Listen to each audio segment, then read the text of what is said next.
नमस्ते गाइज, आज मैले कक्षा कोठामा यो क्रियाकलाप गराएको छु। बच्चाहरूको औँलाले अहिले त यसरी झारका टुक्राहरू टिपिरहेको छैन। बच्चाले त्यो झारका औँलाहरू टिपाउने प्रयास गर्यो, कति पनि टिपेन। र त्यही बच्चालाई हामीले बच्चाको टाउकोमा यसरी प्लास्टरको कपडा रगडिसकेपछि त्यो बच्चाको औँलाले यसरी झारका टुक्राहरू स्वाम्मै टिपेको छ, आकर्षण गरेको छ। सबै झारहरू उसको औँलामा झुम्मिएको छ। यो के भएर यसो भएको होला? यहाँहरूलाई थाहा छ भने कमेन्ट बक्समा कमेन्ट गरिदिनु होला। र भिडियो मन पर्यो भने सब्स्क्राइब लेखेको एउटा बाकस छ, सब्स्क्राइब गरिदिनु होला।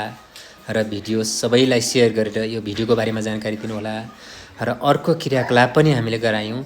यसै गरी टाउकोमा कपडा रगडिसकेपछि त्यो बच्चाको औँला अरू बच्चालाई छुँदा करेन्ट लाग्छ, झमझमाउँछ, झिल्को आँखाको झिल्को पनि देखिन्छ, आवाज पनि चट्याममा आउँछ। यो पनि के भएर होला? यहाँहरूले कमेन्ट बक्समा कमेन्ट गरिदिनु होला।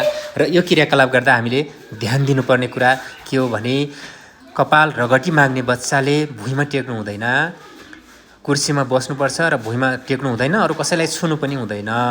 र बाहिरका बच्चाहरूले त भुइँमा टेकेर यसरी हातमा हात मिलाएर छुन सक्छन्। भिडियो मन पर्यो भने सेयर गर्नुहोला। धन्यवाद।